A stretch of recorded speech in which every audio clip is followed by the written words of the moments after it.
I was sipping my morning coffee, enjoying the quiet hum of my neighborhood when there was a knock at the door. Not the soft, polite kind, but the kind that immediately makes you think, oh no, this is not going to be good. I frowned and glanced at the clock. 9 a.m. on a Tuesday. Perfectly normal hour for bills, deliveries, and apparently harassment. When I opened the door, I was greeted by the sight of Karen. Yes, Karen.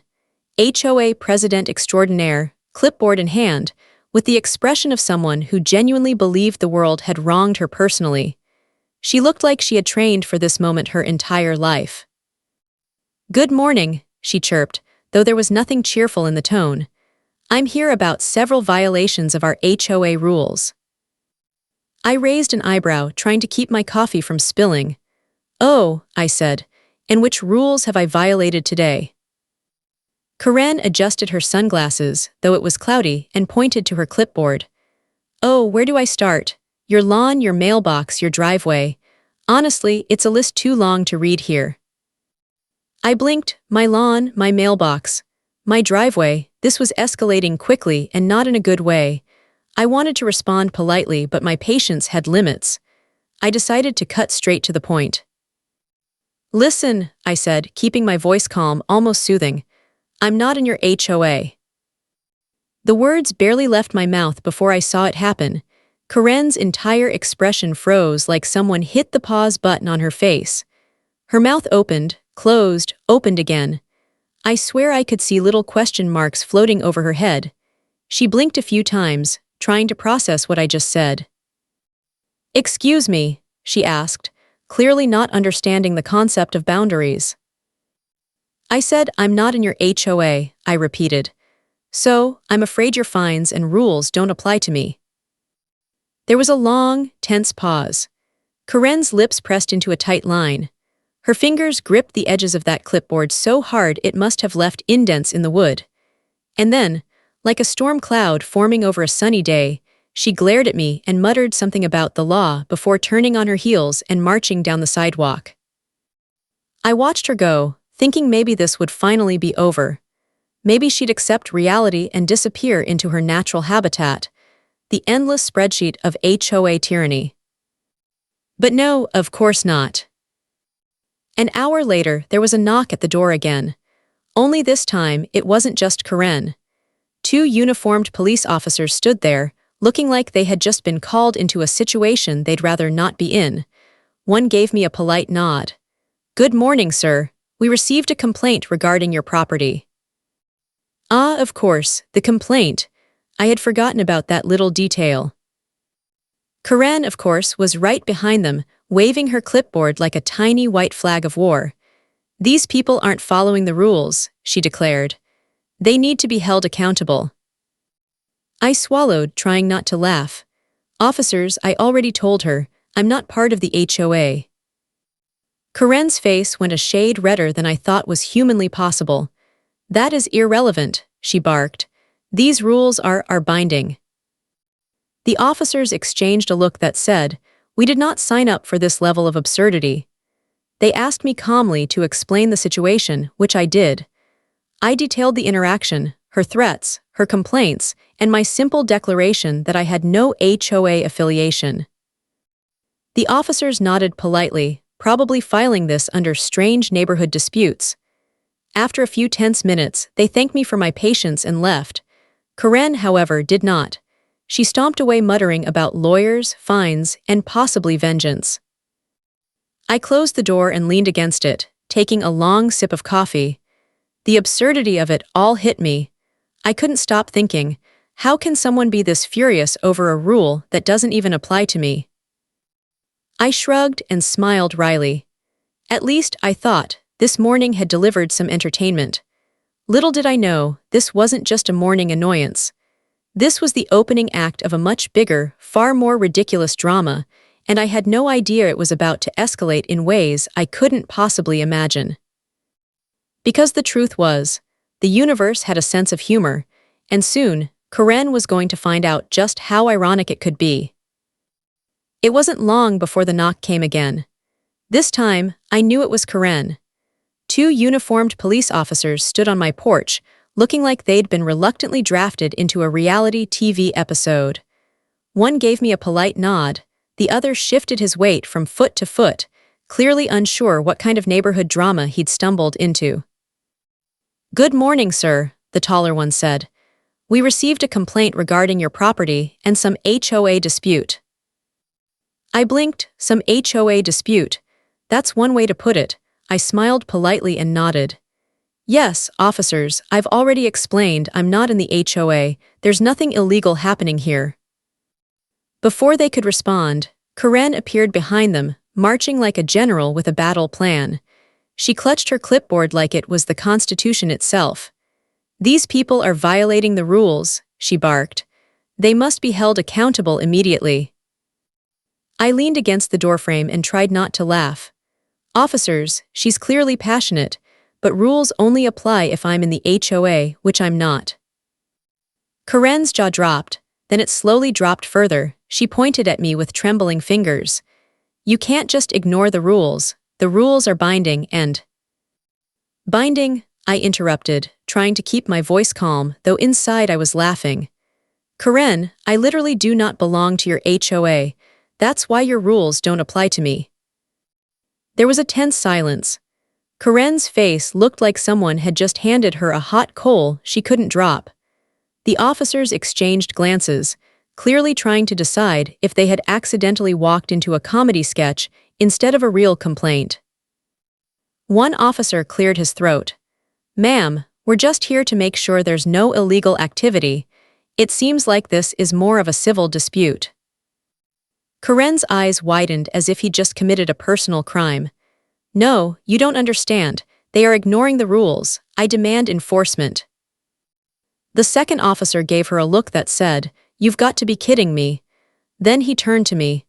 "Sir, can you show us anything that proves you're not part of the HOA?" I shrugged, gesturing vaguely toward my property. "I'm happy to explain again. I bought this house. I've never signed any HOA agreements.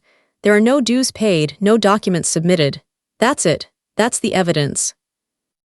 Karen muttered something under her breath, clearly plotting. I imagined her standing there thinking, if I can't control them, maybe I can intimidate them. But intimidation doesn't work when the cops are politely watching, and when the person you're trying to control isn't actually under your authority. The officers gave her one last look, then turned back to me. "Okay, sir, thank you for explaining. As long as nothing illegal is happening, we don't need to take action." Karen, however, was not done. She fumed for a moment longer, then stormed off, slamming her car door like it was a drum announcing her defeat. I watched her go, wondering how anyone could be that dramatic about a lawn and mailbox that weren't even under their control. Once she was out of sight, I closed the door, leaned against it, and let out a long, slow breath. The tension started to fade, but I couldn't shake the feeling that this wasn't over. Karen wasn't the type to just accept reality. She was already plotting her next move, probably talking to the board, sending emails, maybe even researching obscure clauses in HOA law that didn't actually exist. I laughed quietly to myself. "Well, Karen," I thought, "you're about to learn that sometimes the universe has a sense of humor." I went back to my coffee, hopping for a quiet rest of the morning. But deep down, I knew something big was coming. It wasn't just about HOA fines anymore. It wasn't about a mailbox or driveway. This was about ego, pride, and Karen's unshakable belief that she could control everything in her little HOA kingdom. And I had a feeling the universe was about to tip the scales in my favor in a way neither of us could have expected. Because little did I know, the next call I'd get would completely flip the story on its head. And when that moment came, Karen wouldn't just be frustrated, she'd be stunned into silence. I thought the morning had been dramatic enough. HOA president yelling, police politely confused, me standing there trying not to laugh. But then my phone rang. And the voice on the other end completely changed everything. "Hey," said my property manager, sounding unusually serious. "You might want to sit down for this one." I froze mid-sip of coffee, trying not to spill it on myself. "Okay, what's up?" I asked cautiously, a bad feeling already creeping in. You remember the house next door you were closing on? They asked. Yeah, I said, confused. What about it? Well, technically, it comes with the property that the HOA manages. All of it. The clubhouse, the common areas, everything. I nearly choked on my coffee. Wait, are you saying? My voice trailed off. I wasn't sure I wanted to hear it, but I did. I needed to hear it. Yes, the manager confirmed. You just bought the HOA property. You're their landlord now. There was a moment of silence on my end. I set the phone down, staring out the window. The neighborhood looked calm, innocent even. But in reality, everything had just shifted. Suddenly, I held all the power in a situation I thought was already ridiculous. My mind raced. Karen, that insufferable, clipboard-wielding queen of petty rules.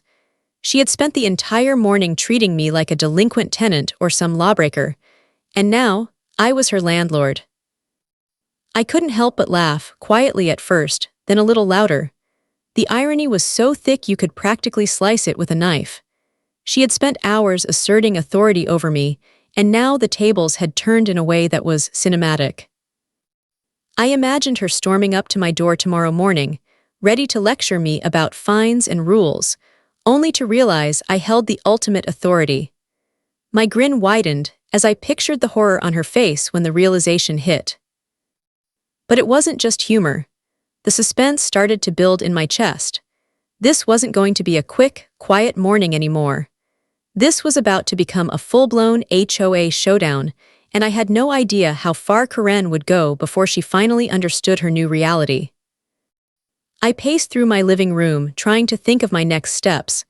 I didn't want to be petty, well, maybe just a little. Not out of spite, but out of principle. After all, Karen had spent years enforcing rules that weren't her business, and now, by some twist of fate, I had the chance to set things straight. I could almost hear her plotting from somewhere across the street. Frantic phone calls to board members, email threats, research into obscure bylaws, the works. She wasn't the type to accept a simple no. She needed control, and now that control was in my hands. My property manager's words echoed in my mind. You're their landlord now. It wasn't just a funny twist. It was a weapon, a shield, and a source of suspense all rolled into one. I started to imagine the possibilities. What if I attended the next HOA meeting? What if I casually reminded everyone who really owned the property they were fussing over? What if Karen realized that her threats, her fines, her long-winded lectures, all fell flat when the rules no longer applied to her? And then the real suspense hit me. How long would it take her to figure it out? Would she try to resist? Would she double down, getting herself into an even bigger mess? I sat back down at the table, letting the weight of the revelation sink in. The calm of the morning was gone. In its place was a strange mix of anticipation, humor, and a little adrenaline. I was about to enter a new world, where HOA tyranny met reality in the most ironic way possible. I took a long sip of coffee, thinking about the inevitable confrontation. Karen's face, frozen in shock, yelling and sputtering, trying to assert authority over someone who technically owned her little kingdom, it was going to be unforgettable. And deep down, I knew one thing. This wasn't just a story about fines, mailboxes, and lawns. This was about ego, about control, and about how a single twist of fate could turn the entire balance of power upside down. I laughed to myself, shaking my head. Tomorrow was going to be interesting. Very, very interesting. The next morning, I stepped outside and looked across the street at the HOA property I now technically owned. The clubhouse, the common lawns, the no parking signs, the decorative rules carved into every inch of the community, it all suddenly had a very different meaning. What had once seemed like petty regulations imposed by a woman with a clipboard now looked like a kingdom ripe for a little intervention. I took a slow, careful walk along the property line, pretending to inspect things for maintenance. Every rule sign felt like a challenge, every tiny detail an opportunity to test my new authority. The garden gnome in the protected flower bed, mine now. The community mailbox that Karen fussed over like it was fort, also mine. And the more I walked, the more absurd it all seemed. I imagined Karen watching me from across the street, preparing her next dramatic confrontation. Her little army of HOA rules, her endless fines, her self-righteous proclamations, all of it meant nothing if I decided to play my cards right. And oh, I was planning to play. But I had to be careful. This wasn't about petty revenge, it was about suspense. Every step I took across the HOA property felt like setting a trap, slowly tightening the tension until the inevitable confrontation. I didn't want her to know I was fully aware of my power yet. That would ruin the fun. I inspected the clubhouse doors, the decorative hedges, and even the tiny walkway lights that Karen insisted were community property. Every detail seemed designed to give her control, or at least, give her the illusion of control. But now, every rule, every regulation was mine to enforce, or not enforce. The power was intoxicating. I laughed quietly to myself, imagining the possibilities. Maybe tomorrow she'd march up to my door, ready for her usual rant. Maybe she'd come at me with threats, emails, petitions, and I'd be standing there, calm and collected, thinking, funny thing, you don't get to tell me what to do anymore. I started plotting little ways to assert my authority. Nothing drastic, nothing cruel, just subtle reminders that the rules had shifted. A friendly note on the bulletin board pointing out that I now own the property. A casual walk across the common lawn while carrying a coffee mug, just to show I could. Maybe even a little tongue-in-cheek notice about proper gnome placement. The more I walked, the more I realized that Karen's obsession with order, rules, and control was going to be her downfall. She had spent years treating the HOA like a kingdom, and now, the king, or at least the landlord, was someone she couldn't intimidate. As I rounded the corner near the community mailbox, I heard a car door slam across the street. My stomach tightened a little, not with fear but with anticipation. I didn't have to look to know who it was. Karen had arrived, clipboard at the ready, probably thinking she was about to lecture me again. I took a deep breath and smiled. She was fuming before she even stepped onto my lawn, muttering about violations, fines, and the law. But I stayed calm. This was the moment I'd been imagining, the tension building in slow, delicious increments. Every second she lingered, every glare, every frustrated mutter, it all added to the suspense. I decided to greet her politely. "Morning, Karen," I said, keeping my tone light and casual. "Beautiful day, isn't it?" She stopped dead, as if I had just spoken a foreign language. I need to discuss violations," she stammered, waving the clipboard as though it could strike fear into me. I nodded slowly, walking toward the property line, inspecting the hedges like a casual landlord. "Sure, we can talk, but you should know I'm now responsible for this property. So technically, you report to me now." Her mouth opened, closed, and opened again. The color drained from her face. For a moment, she was speechless, frozen in disbelief. And that, right there, was a cinematic moment I couldn't have scripted better if I tried. I took a small step closer to the mailbox, my coffee still in hand, and said, "I think we might need to redefine who enforces the rules around here." Her hand twitched, her clipboard wobbling like a flag in a storm. I could feel the tension building between us, a mix of frustration, shock, and the faintest hint of fear. It was perfect. As I walked back toward my house, she lingered for a moment, muttering under her breath, clearly calculating her next move. And that's when I realized something. This wasn't just going to be a small confrontation. This was about to escalate into a full-blown HOA saga, with every step, every glance, and every muttered threat ratcheting up the suspense. I smiled to myself, taking another sip of coffee. The game had officially begun, and I couldn't wait to see how it unfolded. The next morning, I was enjoying a quiet cup of coffee when I heard it, the familiar, rapid stomping of heels across the sidewalk. My first thought was, oh no, she's here already. My second thought was, and she's probably madder than ever. I stepped onto my porch, and there she was, Karen, clipboard in hand, glaring at me like I had personally ruined her entire life. She had that look, the one that screams authority, righteousness, and the subtle hint of impending meltdown. I tried to suppress a smirk. It was going to be entertaining watching her try to assert control over someone she no longer technically outranked.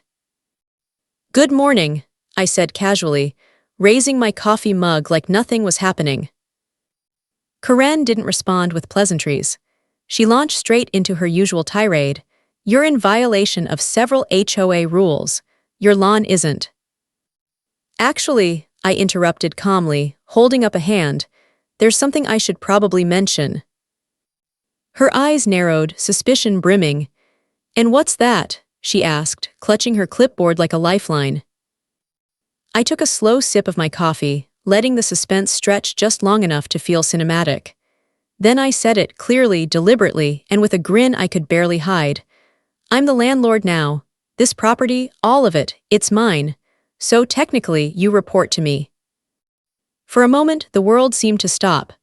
I watched her mouth open and close like a fish gasping for air.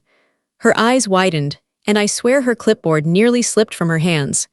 The air was thick with disbelief and fury, a tension so strong I could almost taste it. "You what?" she stammered, her voice a mix of confusion and outrage. "I said I'm the landlord," I repeated, keeping my tone light, almost teasing. "The property, the rules, the fines, all of it, you now answer to me. You don't get to enforce rules on me anymore." She stood there, frozen. I could see her trying to process the words, the realization sinking in slowly.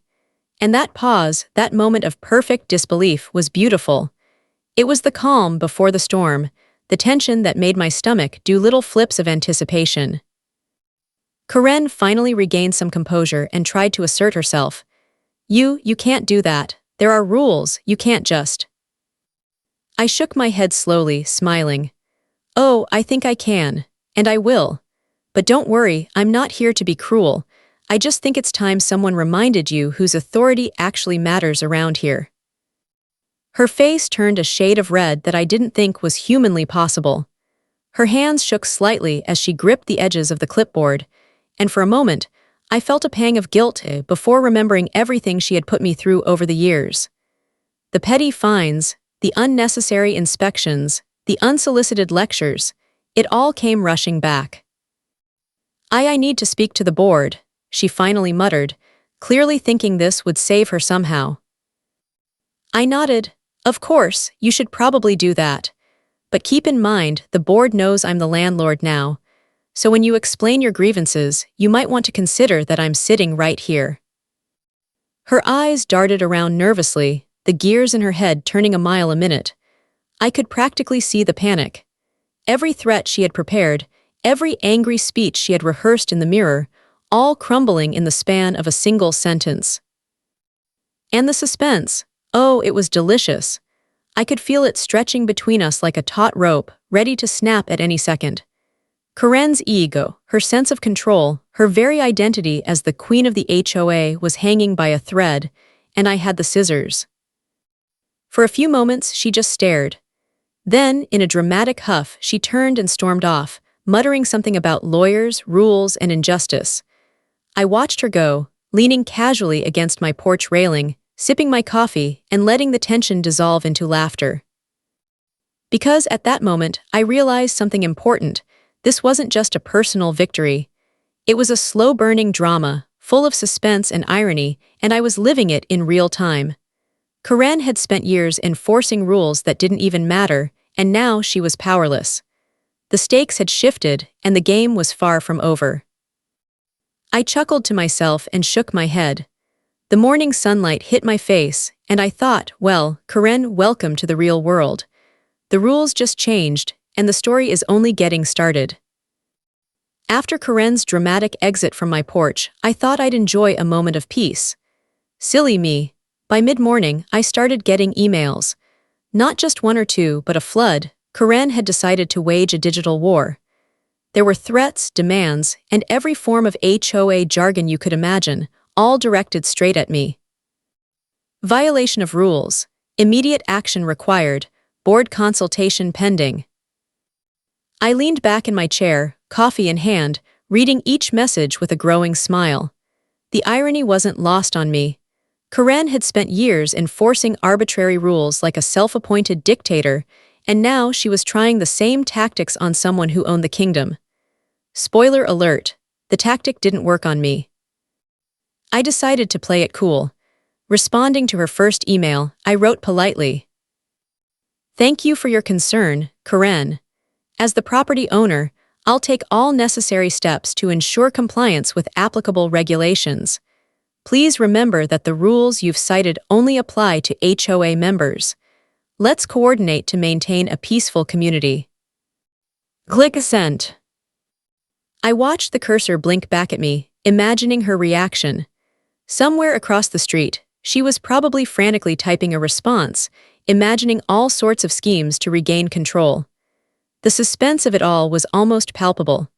I sipped my coffee, letting the tension linger, enjoying the slow unraveling of her authority.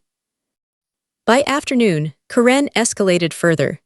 She began calling the HOA board, summoning meetings, trying to convince everyone that I was somehow in the wrong. Emails turned into phone calls turned into whispered hallway warnings, and all the while, I stayed calm. Watching her scramble was like watching a reality TV show unfold in real time. But I knew I had to tread carefully. This wasn't about winning petty arguments. It was about letting her realize, in her own time, that her obsession with control had no power over me. Every threat, every complaint, every desperate attempt to intimidate only reinforced the suspense. How long could she cling to authority that wasn't hers? Then came the moment of supreme irony. Karen, desperate to regain control, sent a formal compliance notice demanding I follow every minor rule she could dig up. Lawn heights, mailbox decorations, even the type of paint on my garage door, all meticulously itemized. I smiled, letting the tension build. I decided to reply with humor, but a subtle firmness that reminded her of reality. "Dear Karen, thank you for your detailed compliance notice. I've reviewed it carefully. While I respect your diligence, I must remind you that I now oversee these properties. Therefore, I am in a unique position to interpret and enforce the rules as I see fit. Please let me know if you'd like a guided tour of the rules you no longer control." Click send. The suspense was almost unbearable. I could imagine her staring at the screen, the red flush creeping up her neck as her mind raced. Her plan of intimidation, her carefully constructed hierarchy of fines and rules, crumbling piece by piece. The absurdity of it all was delicious. By evening, I received another round of frantic emails. She tried to manipulate the board, citing obscure clauses in the HOA bylaws, claiming that ownership didn't matter and that fines were still enforceable. I could feel her frustration radiating through every word. I decided it was time to escalate the suspense even further. Not with anger, not with confrontation, but with presence. I started attending community events on the property, casually walking through areas she had meticulously protected. I watered the communal plants, checked the hedges, and waved politely to board members, letting them know that the new authority had arrived, and Karen had no say. Watching her reaction from afar was almost cinematic. Every step I took, every casual glance in her direction, seemed to make her more frantic. She tried to assert authority in whispers, in muttered threats, in hurried emails, but I remained unshaken. I let the suspense stretch, enjoying the slow, inevitable realization settling in. By the time the sun set, I knew one thing. Karen had learned, in the most dramatic way possible, that her rules only mattered as long as she could enforce them. And now, the ruler of her petty kingdom had changed, and she had no idea how to respond. I leaned back, sipping my coffee, smiling to myself. The stage was set. The suspense was real. And tomorrow, she would find out just how much the rules had changed. The morning of the HOA board meeting, I could feel the tension in the air before I even stepped out the door. The neighborhood seemed calm, but I knew better. Karen was on a mission.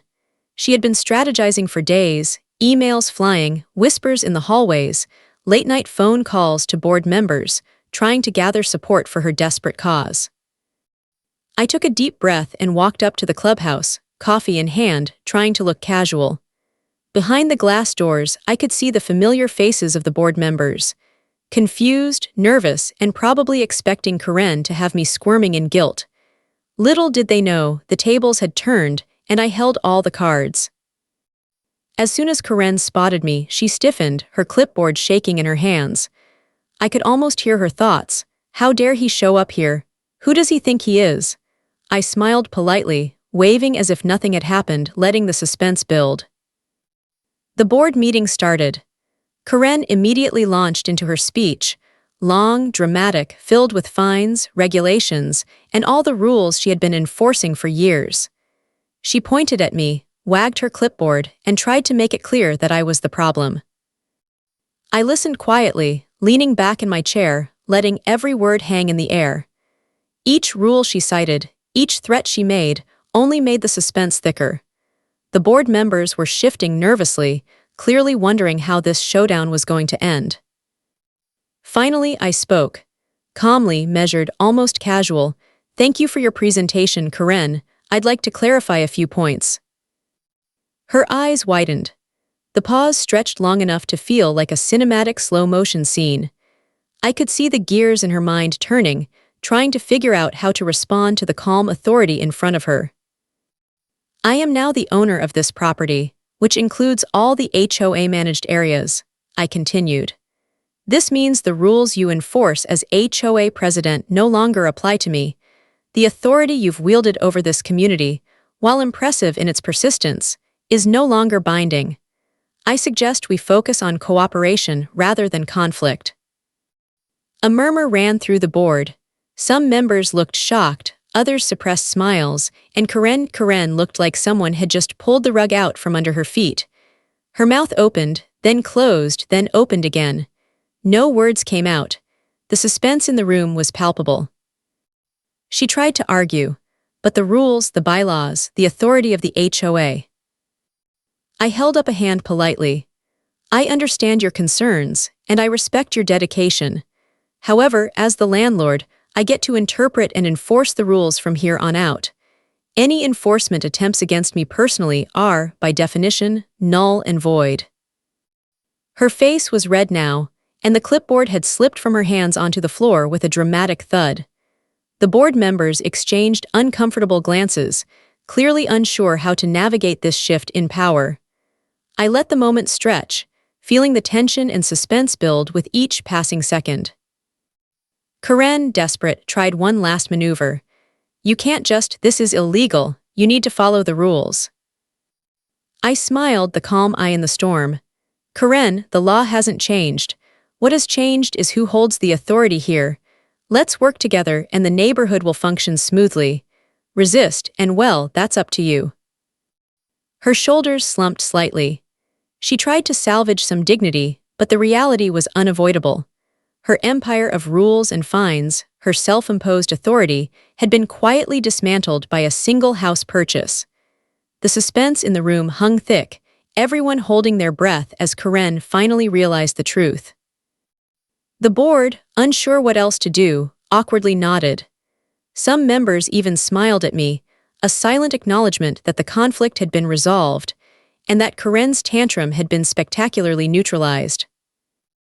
As the meeting ended, Karen stormed out, muttering about lawyers, bylaws, and injustice, her dramatic exit only adding to the cinematic feel of the day. I stepped outside, breathing in the crisp air, feeling the weight of victory and the thrill of suspense finally settling. Because at that moment, I knew something important. The battle wasn't just about fines or lawns or mailboxes. It was about control, ego, and watching someone, carefully curated world unravel in real time. And I'd done it with patience, humor, and a little touch of suspense that had everyone watching, waiting for the next move. I walked back to my house, coffee in hand, shaking my head in disbelief. Tomorrow the aftermath would unfold, but for now the HOA board showdown was mine. The morning after the board meeting, the neighborhood felt different. There was a quiet tension in the air, a subtle acknowledgement that something fundamental had changed. Karen, of course, had not been quiet.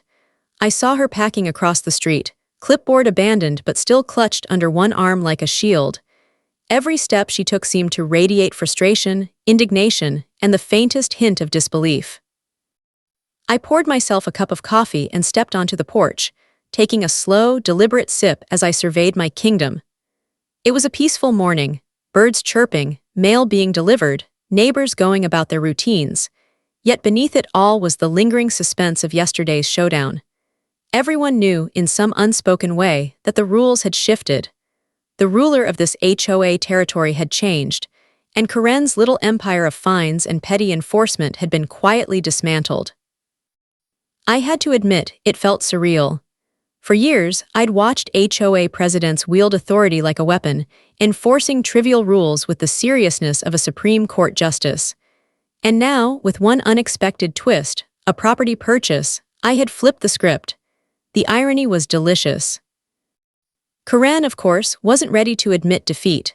She hovered near the edge of the property, muttering to herself, probably rewriting all the HOA bylaws in her head, trying to find some loophole that would restore her perceived power. I could hear fragments. Bylaws, fines, authority, legally. Her frustration was almost palpable, radiating through the neighborhood like static electricity. I smiled quietly. There was no need for confrontation, no need for threats. Reality had done the work for me. The suspense, the tension, the slow unraveling of her control, it was satisfying on a level that no petty victory could match.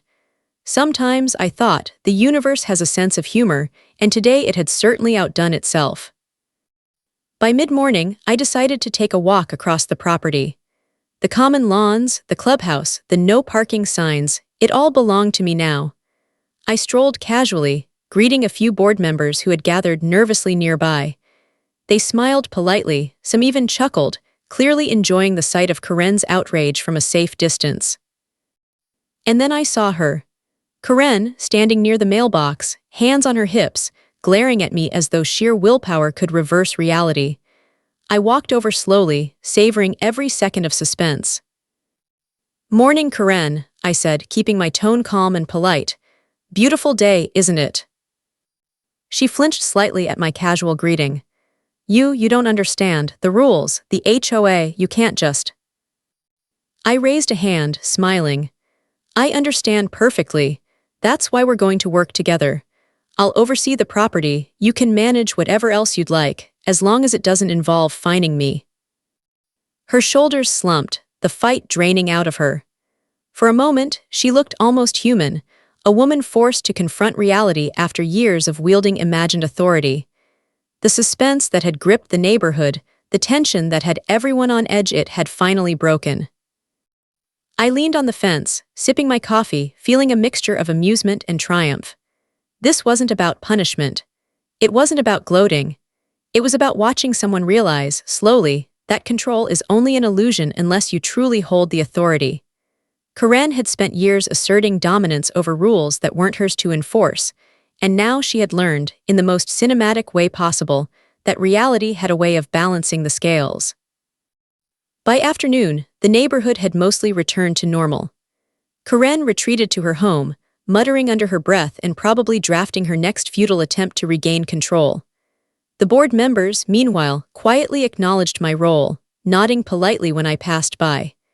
And I sat on my porch, coffee in hand, reflecting on how absurd, tense, and hilariously satisfying the entire saga had been. It struck me, life is funny like that. Sometimes the universe sets up a perfect storm of irony, suspense, and drama, and sometimes all you have to do is step back, sip your coffee, and watch it unfold. Karen had lost this round. The rules had changed, and I had survived the absurdity, the drama, and the relentless petty tyranny of HOA life, emerging victorious not through confrontation, but through patience, wit, and the perfect twist of fate. As I looked out over the property, the sun catching the manicured hedges and familiar lawns, I smiled to myself. The battle was over, the suspense resolved, and the story, at last, had a satisfying ending. And somewhere, deep down, I knew Karen would learn the hardest lesson of her HOA life. Never underestimate who really holds the power, And never forget that sometimes the tables turn in the most ironic, dramatic, and satisfying ways possible. Every HOA has a story on HOA Headaches. You'll hear the ones they tried to bury. Subscribe today.